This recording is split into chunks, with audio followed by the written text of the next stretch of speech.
Saravá Jogo de Damas, saravá todo dia, saravá todo mundo. Obrigado, amigos, por estarem aqui. Obviamente, aqui já pedindo para vocês, deixem seu like, se inscrevam no canal, compartilhem o canal. Os canais independentes, eles são construídos a partir da intersecção da gente. É muito importante que você assista esse vídeo, que você divulgue esse vídeo, que você comente aqui embaixo também, porque a gente sempre traz coisa boa, a gente sempre traz coisa que é importante, né? Palavras importantes. Eu vou ler aqui um textinho para a gente dar o pontapé inicial. Nosso pai não voltou. Ele não tinha ido a nenhuma parte. Só executava a invenção de se permanecer naqueles espaços do rio, de meio a meio, sempre dentro da canoa, para dela não saltar nunca mais. A estranheza dessa verdade deu para estarrecer de todo a gente. Ops! A gente vai conversar hoje com o André Roncalha, parceiro, né, de vídeos independentes, enfim. A gente vai falar um pouquinho de poesia, da poesia do João Guimarães Rosa, a gente vai falar da terceira margem do rio. Saravá, André! Saravá, Niobe, saravá todo mundo que está nos acompanhando. É uma honra e um prazer enorme estar aqui conversando com você, conversando de coisas edificantes, para elevar o nosso espírito. Eu agradeço demais o convite. A gente que agradece seu aceite, e a gente estava sentindo falta de falar um pouquinho, a gente tem falado muito dos nossos percalços, a gente estava sentindo falta de se reenergizar com coisa boa, com coisa, enfim, coisas que instigam a gente, né? Exato. E não tem coisa mais instigante do que João Guimarães Rosa, né? Esse médico, né? Esse diplomata que mergulhou no profundo do profundo do sertão do Brasil, em busca, na verdade, acho que de si mesmo, né? Ele fala isso em algumas entrevistas, né? Ele não estava buscando, ele estava buscando a alma sertaneja de todo o brasileiro, a alma do brasileiro, a essência do brasileiro. E nesse conto, que, como tantos dele, né, é um conto muito enigmático, né? Primeiro porque o título dele é A Terceira Margem do Rio. Um rio tem duas margens. Então, o que seria essa terceira margem? Então, eu queria te ouvir um pouquinho. O que seria essa terceira margem, André, na sua leitura? Eu sou um amador, né, em literatura, então o que eu falo aqui é estritamente, são intuições minhas, aquilo que eu tiro, né, quando eu leio Guimarães. E vocês tiveram aqui no canal o nosso querido Elias Jabbour antes, né, e talvez a frase mais característica do Elias é a ideia do universal no particular, né, que o Hegel trouxe. E quando eu leio Guimarães, eu vejo o universal no particular, o particular no universal, numa via de mão dupla impecável, porque ele consegue mergulhar nas palavras de uma maneira incrivelmente sofisticada, difícil. Ele não é um autor que facilita a tua vida, e ele vai colocando as camadas psicológicas, muitas vezes, com uma metáfora de natureza. Então você tem, nesse conto, por exemplo, que tem teses e teses de doutorado, dissertações de mestrado em psicologia, serviço social, história. O que eu vejo ali? Eu vejo um drama marcando o desenvolvimento, que é a autoalienação que o pai ele acaba se promovendo, né? Então ele olha aquela situação e ele fala assim, eu vou protestar silenciosamente. E ele pega a canoa, não deixa ninguém ir, né? Pega um negócio, um artefato de tecnologia ali, que é uma embarcação, e ele vai para uma posição que é equilibrada, no sentido de que ele está em cima de uma canoa, mas está sempre em movimento. Então, quando eu leio esse conto, eu lembro muito de Tiago de Mello, né? A poesia que ele tem como um rio, que para mim é a minha poesia favorita, porque inclusive ele escreveu para o André, eu não sei quem é esse André. Ele escreveu essa poesia em 1981 para o André, né? Eu nasci em 1980, então depois eu descobri essa poesia favorita minha, depois a gente pode até conversar também sobre ela, mas A Terceira Margem do Rio eu acho que é um conto que mostra, tem duas dimensões que eu enxergo que nos ajudam a entender, acho que alguns aspectos do desenvolvimento econômico, que é a minha área de estudo, que diz respeito, primeiro, ao quão necessário é você ter uma liderança a partir do momento que essa liderança é constituída, para você manter a vida como ela está funcionando. Então, naquele lar, quando o pai sai, e as pessoas ainda persistem de maneira meio inercial, esperando ele voltar, né? E levam comida para ele, ninguém entende direito o que ele está fazendo. E de repente, ao longo da história, de repente não, né? Ao longo de anos, o lar se desestrutura, cada um vai para um lugar, então aquele elemento de um todo complexo que era a família se perde. Então tem ali uma dissolução, né, de uma estrutura que estava causando, naquele caso, o problema. A segunda dimensão que eu vejo que é muito importante para mim é poética, né, tem a ver com o ato da individuação. É um indivíduo, né, como Jung colocava, que ele chegou no momento em que ele precisou se encontrar, e se encontrar envolvia sair daquele esquema que ele estava vivendo. E, obviamente, fazer isso é um ato drástico, né, um ato violento. E o Guimarães, ele põe nesse texto uma violência com uma suavidade, porque a violência ela vai se desdobrando ao longo de todo o conto. Você não sente isso na hora. Você vai sentindo conforme ele não volta. E você vai vendo que ato violento é aquele de simplesmente você se omitir daquela realidade em que você estava vivendo. E o curioso, para terminar e a gente continuar conversando, é que o rio, ele não é um plano estático. O rio está se movimentando. E ele tem que fazer força para não sair do lugar. Que é o que ocorre com muita gente, né? As pessoas se esforçam demais para ficar paradas, em vez de muitas vezes se deixar levar, né, por forças maiores que estão, né, levando a mudança, que estão trazendo novos horizontes. Então o pai, ele sai, mas não sai.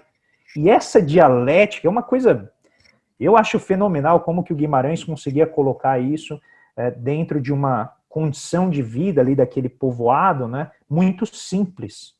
E mostra com isso a densidade psicológica que muitas vezes a gente não enxerga no povo mais simples, né, que não tem acesso a condições básicas, a condições elementares. O Guimarães entra nesse mundo assim de cabeça, amplia aquilo lá para a gente, né, e fala assim, ó, tá aqui, ó, vê todas as forças que estão envolvidas aqui nesse mundo que infelizmente nós ainda, no Brasil, de muita desigualdade, conhecemos tão pouco, né? A impressão que me dá, André, e você me induziu a lembrar disso, é que o Guimarães ele pega um quadro, uma coisa que está todo mundo vendo, e ele começa a destrinchar, né, as diversas camadas daquela fotografia, né, daquele momento, coisas que estariam à disposição para as pessoas verem, mas porque pela pressa, pelo ritmo da vida, pela ansiedade, pela falta de autoconhecimento mesmo, pela falta de, né, essa falta de tempo para a gente mesmo, essa fotografia passa batido, então a pessoa vê ali. Tem uma coisa nesse conto que sempre me intrigou, é que começa o conto, ele é um homem comum, está lá com a família, não aconteceu nada, ele não brigou com a mulher, ele não tomou uma mordida do cachorro, não foi lá o patrão. Não tem nenhum gatilho assim, né? Exatamente, é o fantástico do conto, é esse, assim, um dia ele começa a construir uma canoa e ninguém entende. Primeiro fica todo mundo, mas por que ele tá... E ele não fala, ele é um homem sertanejo, aquele homem silencioso, né? Aquele homem ensimesmado, né? Que lembra muito o Fabiano do Vidas Secas, né? Um homem que não se expressa, que não tem a sofisticação das palavras, né? A baleia, né? A cachorra no romance, ela é mais expressiva do que o próprio Fabiano. Ela acaba quase sendo protagonista, né? Ela é, né? Ela é importantíssima. Mas aí, o que sempre me intrigou é que quando ele faz a canoa, e tem todo um preâmbulo, né? O Guimarães, na sofisticação dele, descritiva dele, ele vai te levando, ele vai te envolvendo naquilo, você fala, bom, ele vai pegar essa canoa, vai remar, vai sumir no mundo. Não, ele fica ali. E é isso que, para mim, assim, eu não sei como é que você enxerga isso, assim, ele não foi embora, ele ficou ali, mas ele não está ali para a família, ele não responde aos apelos da família. Eu vejo isso como um ato de protesto, né? Aí você pode, eu interpretando como economista, para mim aquilo era um protesto por tudo aquilo que aquele homem já tinha visto, pela estagnação da vida, né, material que ele estava passando ali, com todas as suas implicações psicológicas. o desmando, aquilo que o Guimarães trata isso muito em todas as obras dele, né? A estrutura hierárquica, né? As oligarquias que são muito fortes, os latifúndios, né? Essa figura de fundo, né? Esse pano de fundo que recentemente ganhou a sua versão do século XXI, com outras características literárias, no Torto Arado, né? O Torto Arado é um romance nesse sentido para mostrar as estruturas hierárquicas arcaicas que ainda persistem, né? E eu acho que tem muito no Terceira Margem do Rio essa atemporalidade, né? Isso é muito característico do Guimarães, que me parece ser um traço característico do Brasil. Então o tempo passa, o rio anda, mas a gente está sempre ali naquele lugar, né? E aí quando o pai tem esse ato de protesto e vai para o meio do rio, para mim, várias imagens aparecem, mas é um pouco a resistência pacífica. É assim, olha, eu não estou batendo em ninguém, eu não estou gritando contra a ordem instituída, eu peguei o barco e fui para o meio do rio. Eu fiz isso. Mas o que é a terceira margem? Onde que ela se encontra? O que é esse ponto? O que isso significa para a gente? E aí eu acho que o final do conto, tá? Eu vou dar um spoiler aqui, tá? Mas é um conto que tem décadas já. No final do conto, o filho tem a chance de herdar o ato revolucionário do pai.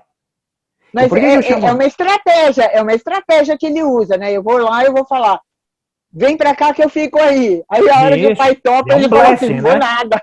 Ele dá uma blefada ali, porque ele fala assim, não, eu vou fazer isso, porque jamais ele vai deixar. E o pai, então, fala, olha, já carreguei aqui a cruz, agora é a tua vez. E nesse momento, é o que a gente sempre brinca, né? A hora que, na hora do vamos ver, a gente vê a coragem do indivíduo, né? A vida e aí, mas é engraçado isso. É engraçado isso, André, no conto, porque assim, foi uma estratégia do filho, mas eu fiquei imaginando na cabeça do pai. Me parece que ele estava esperando alguém tomar uma atitude dessa que o filho tomou há muito tempo. Isso. Mas, olha, eu vou te dizer que uma leitura é essa. Eu não sei se eu leio como uma estratégia, não, viu? Eu não sei, a gente talvez precisasse depois analisar de novo, mas me parece que o filho, uma parte dele, e esse é o conflito interessante, uma parte dele realmente quer vivenciar o que o pai está fazendo para ver se ele entende. Que é a coisa da empatia, de você se colocar no lugar da pessoa, porque quem sabe assim, ele entenderia o fardo que o pai estava carregando. E talvez sem o pai falar, ele conseguiria compreender pela experiência. Só que a hora que o pai aceita, ele fala assim, opa, será que eu estou pronto para uma travessia dessa? Porque é uma travessia, note, eu até escrevi uma vez, eu tenho um blog que de vez em quando eu escrevo, que chama O Barômetro, em que eu comento coisas da economia e tal, não tem nada a ver com literatura. Mas num certo post eu comentei isso, eu falei, o Brasil, alguém estava falando, acho que era sobre a ponte do futuro, né, na época do Temer, e eu falei assim, acho que a gente está mais indo para a terceira margem do rio. A gente não sabe o que é aquilo, né? Lugar nenhum, né? É um lugar nenhum, você não tem noção do que seja, quando vai, é um que meio estagnado, assim, e me parece que essa postura do pai é uma postura que tem múltiplas camadas, porque você ficar no não lugar, que também remete ao utopos, né, da utopia, que é o não lugar, você está numa sociedade que em si é praticamente impossível você chegar, né? Quem nunca leu a Utopia de Thomas More, acho que vale muito a pena ler, e me parece que é um pouco isso, né? Esse não lugar, que pode ser um protesto pacífico, uma resistência à ordem das coisas, e esse convite, eu acho que é importante, porque vira um pouco um amuleto ali daquele povoado, né? É o pai que está na terceira margem do rio. As pessoas vêm visitar, vira um ponto turístico, né? Então todo mundo está querendo entender esse doido que está parado ali no rio, e ele decidiu que ele vai ficar parado em algo que está em movimento, fazendo força para ficar parado. E, na minha visão, isso representa muito o Brasil. Né? A gente está vendo... Pode falar. Não, era isso que eu ia falar. Agora a gente fazendo uma analogia pelo que a gente está vivendo, né? A gente viveu momentos de euforia, né? Eu lembro das diretas já, eu lembro, enfim, de vários movimentos que criaram uma euforia de que o Brasil estaria se alinhando, né, com a evolução do mundo. A gente sempre foi considerar, a gente é terceiro mundo, a gente está lá atrás, a gente é subdesenvolvido. Eu cresci ouvindo isso, né? E era até uma coisa assim de um certo orgulho de sermos subdesenvolvidos, né? Porque todo mundo era o filho caçula, né? E daí quando a gente, né, começa a dar os primeiros passos em direção a uma certa independência, né? A gente toma uma cacetada dessa que a gente tomou, e aí a gente, né, outro dia eu vi uma pergunta muito interessante de uma pessoa falando assim, o que a gente vai explicar para as novas gerações quando a gente disser que a gente não fez nada para interromper esse processo? A gente não tomou uma... que é a coisa do... né, por que a gente faz tanta força para ficar no mesmo lugar, né? O que é isso do brasileiro? Como é que você enxerga isso? Então, eu tenho uma visão, talvez seja um pouco mais pessimista sobre essa questão, porque eu não acho que a culpa é do brasileiro. Acho que o brasileiro é um povo incrivelmente flexível, incrivelmente adaptável. Inclusive, essa semana eu voltei a ler o manifesto da antropofagia. E é assim, as pessoas geralmente pegam uma ou outra frase, mas assim, se você lê o manifesto inteiro, o manifesto antropofágico, aí você vai ver, ali é uma porrada que o Oswald de Andrade dá na gente. Porque essencialmente o que ele está dizendo é, não dá para desenvolver sozinho. Você vai ter que incorporar coisas de fora, absorver aquilo como teu, para te inspirar, para você encontrar as suas potencialidades. Raramente as pessoas param para pensar na palavra desenvolvimento. É desenvolver. Então é algo que você já tem em você, mas que está envolvido, como o casulo envolve a borboleta. E ela tem que fazer força, a dor que a borboleta tem que passar para que aquela larva, né, vire uma linda e resplandecente borboleta, é terrível. E essa é a dificuldade do desenvolvimento. Então não me parece que o problema é o povo.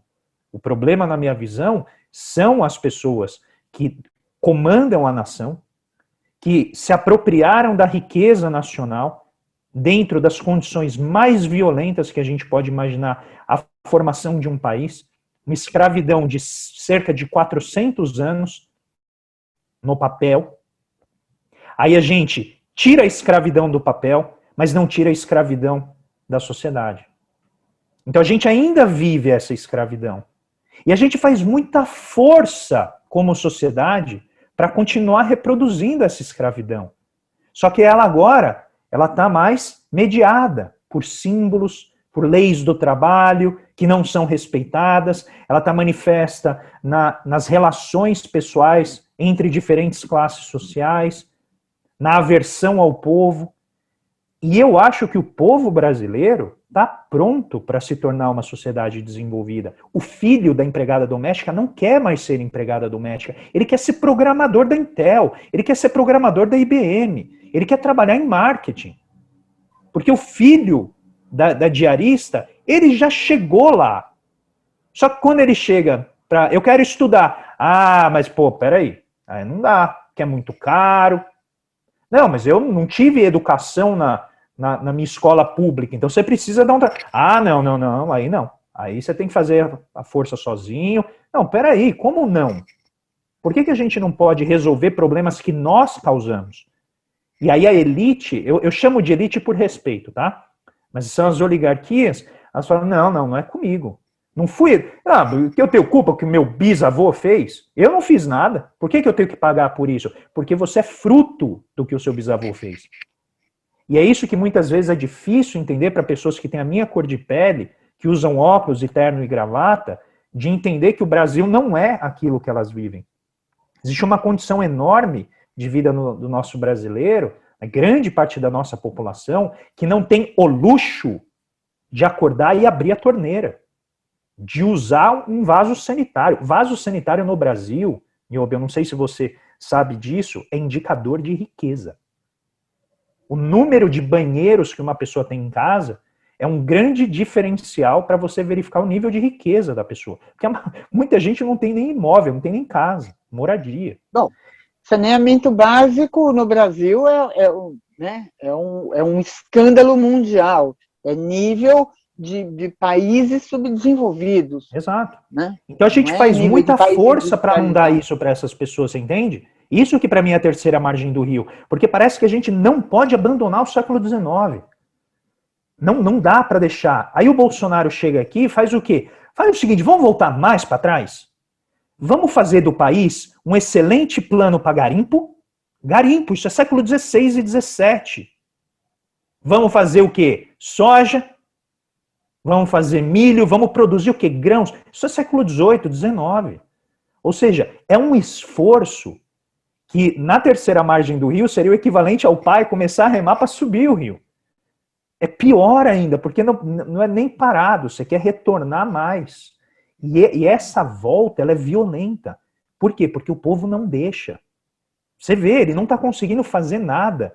Porque, inclusive, o povo, pela democracia breve que a gente viveu até 2019, porque depois de 2019 na verdade, 2016, que é quando a Dilma é removida do cargo com um golpe parlamentar, que eles fizeram todo figurino dentro da lei para parecer que não era golpe. Aí a gente começa a degringolar e empurrar o barco para cima.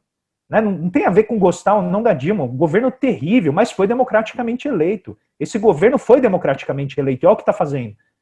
E se tem alguém que teria mérito para acabar o governo, é esse. E está aí, democraticamente eleito. Nós estamos respeitando as regras. E se ele for cair, ele tem que cair dentro das regras. Agora, o que foi feito em 2016 não foi isso. Então, a partir de lá, o que a gente tem?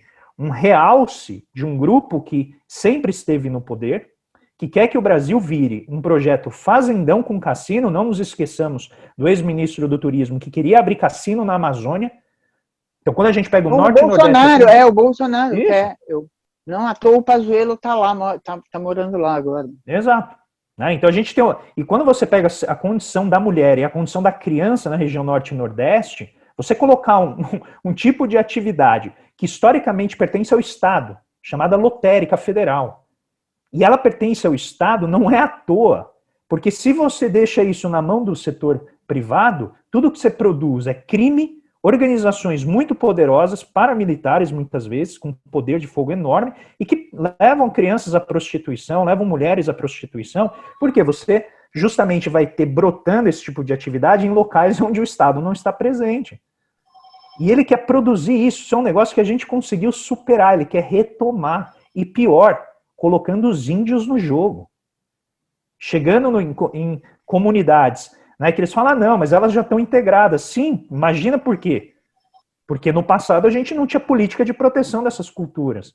E aí você quer chegar para os indígenas que têm, né, os povos originários, que têm necessidades, falar assim, o que você quer fazer? Você acha que ele não vai querer ganhar dinheiro? É óbvio que vai querer. Mas será que isso respeita a história? Se ele pudesse manter a história, ele manteria? Até onde eu conheço, uns especialistas que estudam isso, eles querem manter, né, o patrimônio deles ali no ambiente em que eles vivem, por isso que as reservas são importantes. Então, para mim, esse é o drama, tá? E desculpa aqui o desabafo, é porque hoje, especificamente, foi um dia muito difícil eu ter que ouvir gente que tem muita projeção na imprensa começar a falar falácias sobre um plano de desenvolvimento nacional baseado no plano Biden. Eu acabei de gravar um vídeo no meu canal, um desabafo educado, mas um desabafo, porque a pessoa fala, não, o plano Biden não serve aqui para o Brasil. Por quê? Com um monte de mentira. Mentindo, assim, usando dados mentirosos. E aí eu fui lá e desmontei um por um daquilo que a pessoa tinha colocado. E esse, para mim, é o problema da nossa nação. É mentalidade como essa que está no andar de cima, mas certamente não está no andar de baixo. André, de jeito nenhum que você precisa se desculpar, porque realmente assim, o que a gente está vivendo, na verdade, e o que isso suscita na gente, além da revolta, na verdade, é essa condição, né? Essa condição de rendidos, né? A gente se sente rendido quando você assiste uma CPI, quando você assiste manobras, né? Manobras no STF, quando você se sente rendido às instituições, né, mal formadas, né, que são deformadas, eu diria. Né? Parece que o que se revelou aí é que a gente tinha uma má formação de instituições que, enfim, estariam aí para suportar a nossa frágil democracia, como você falou. E acaba que cabe a nós, enfim, construir nossa canoa e paralisar, né? Não é paralisar, na verdade, é ensimesmar sobre essa tragédia que as pessoas estão vivendo, sobre mortes, né? Sobre cadáveres. A verdade é essa, isso não é uma figura de linguagem, isso é uma realidade, a gente está andando sobre cadáveres, a gente está vivendo sobre cadáveres. Como é que a gente pode tomar o lugar desse pai na canoa? Eu acho que a primeira medida é a gente deixar de brigar por coisa pequena. Eu que tenho agora, né, uma experiência mais intensiva nas redes sociais, eu vejo que a gente se perde em brigas por detalhes, porque a gente é incapaz de pensar grande. Então a gente fica brigando por minúcia, sabe? E aí tem as pessoas muito apressadas, que querem chegar muito rápido lá, onde elas veem que é o nirvana da sociedade, sendo que esse nirvana ele nunca vai ser atingido aqui. Pode pegar qualquer religião, de qualquer matriz africana, grega, o que você quiser. Não é aqui o nirvana. A gente vai, no máximo, obter uma melhoria e diminuir as injustiças.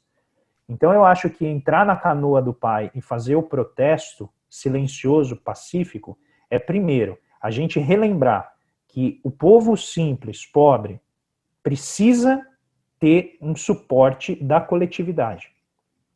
Esse é o primeiro ponto. E eu acho que, curiosamente, o que o plano Biden está fazendo está empurrando os nossos liberais para a canoa. Porque os nossos liberais não sabem mais o que falar. Então eles estão fazendo um protesto que assim, não, aqui não funciona, eu não aguento mais, vou pegar a canoa e vou para lá. Quando nós deveríamos estar subindo na canoa e falar assim, vocês criaram esse problema, resolvam. Não somos nós que temos que resolver, vocês resolvam.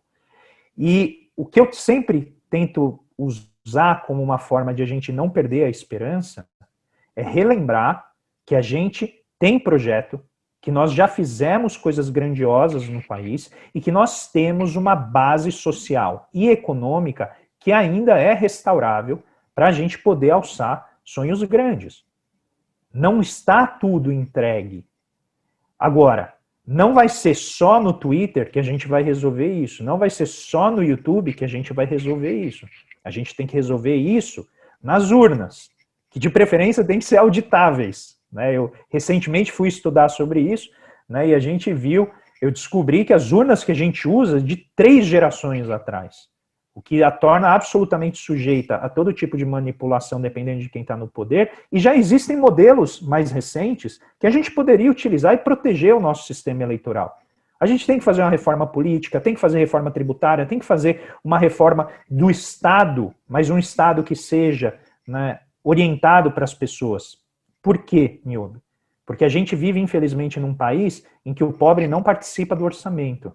Ele participa como quase que uma sorte que ele tem, que é de vez em quando tem recurso para ele. A gente precisa que as pessoas que são de baixa renda, que não conseguem encontrar lugar para viver bem, que elas sejam colocadas no orçamento antes do juiz, que ganha 30 mil e recebe aposentadoria integral como punição.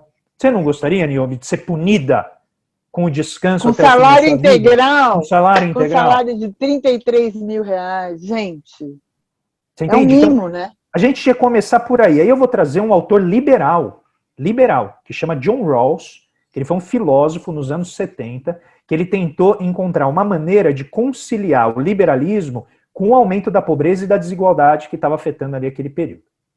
E ele disse o seguinte, quando a gente vai formular as leis de uma sociedade, o legislador tem que receber um véu da ignorância. O que é o véu da ignorância?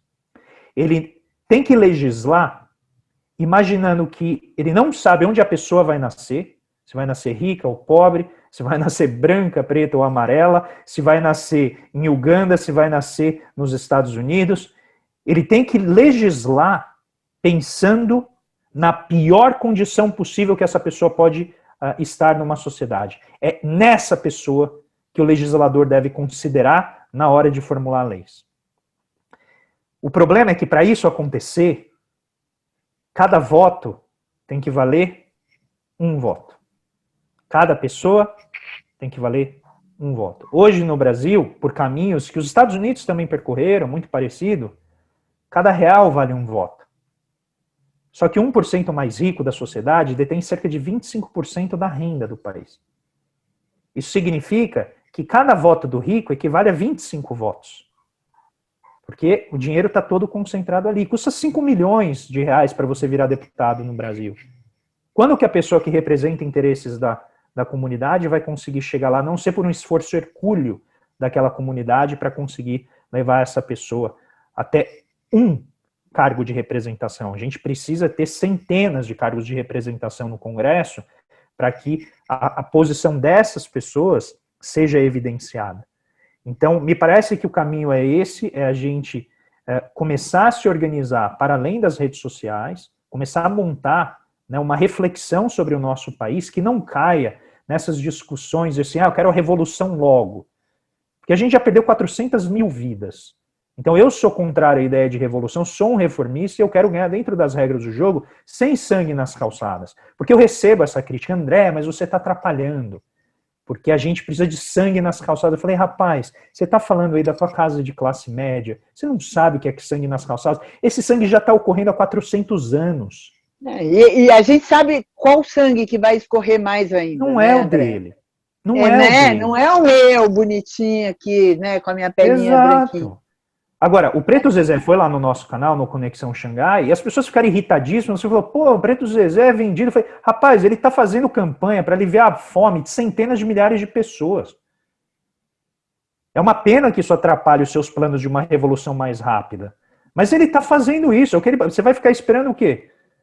Né? Piorar demais a vida da população que já sofre há centenas de anos, porque você tem um ideal que eventualmente vai vir uma revolução e vai fazer o que você quer. Olha o risco que é isso.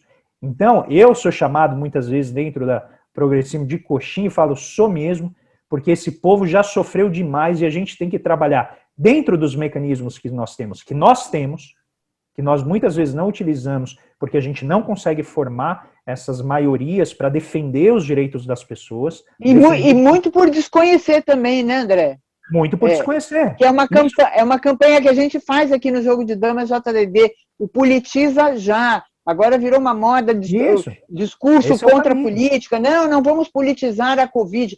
A Covid é política, uma pandemia é um fato político. Né? Exatamente. A gente depende de decisões políticas.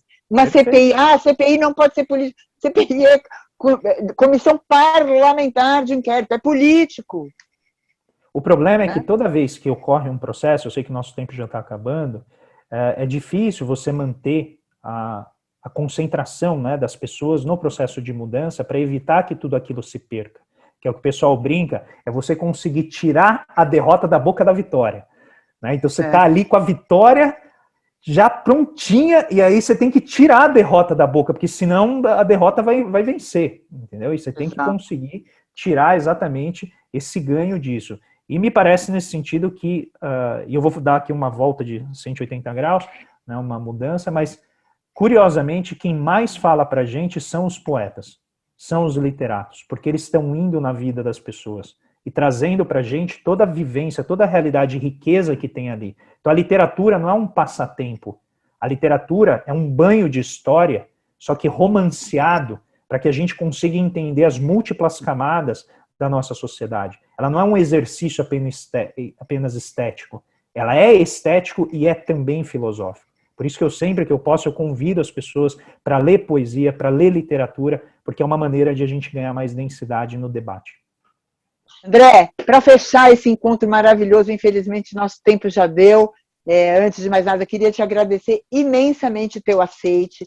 Ixi, caiu até brinco aqui. Queria te agradecer imensamente o teu aceite. dizer que as portas estão abertas, volta sempre, por favor. Convidar todo mundo para acompanhar o Conexão Xangai.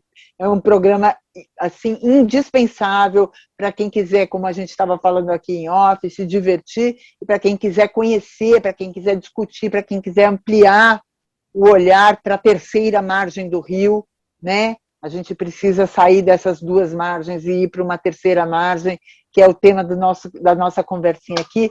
Mas, já convidando todo mundo a se inscrevam no canal, tanto Conexão Xangai quanto o Jogo de Damas JDD, deem likes, curtam, compartilhem. A importância da participação das pessoas para esses canais assim, às vezes não, com certeza, é maior até do que a contribuição financeira de se tornar membro, de colaboração.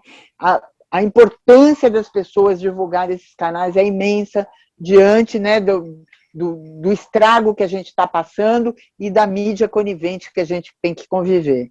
Então, fica esse convite.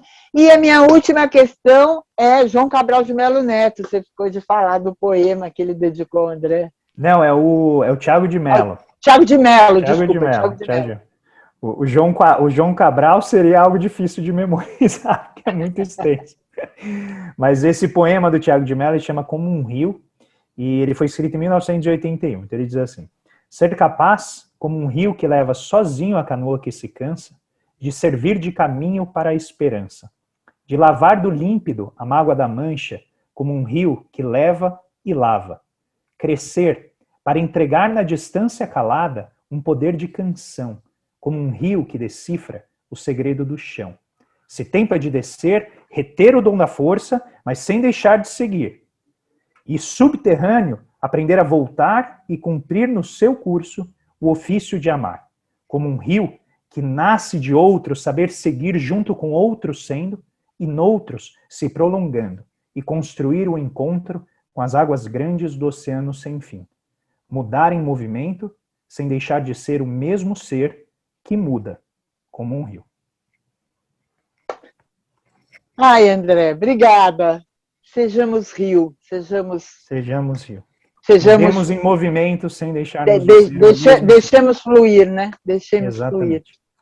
Eu agradeço demais Obrigada. O convite, fico muito feliz aqui com a conversa e estamos à disposição. E, por favor, quem puder, me acompanhe lá no meu canal e eu certamente vou divulgar aqui também o seu, Nilve. Parabéns pelo trabalho. Muito obrigada, querido. Saravá todo dia, saravá todo mundo. Cuidem-se, não deixem de se cuidar, não deixem de confiar na ciência, enfim, confiar nas orientações sanitárias. Obrigada, gente. Meu canto.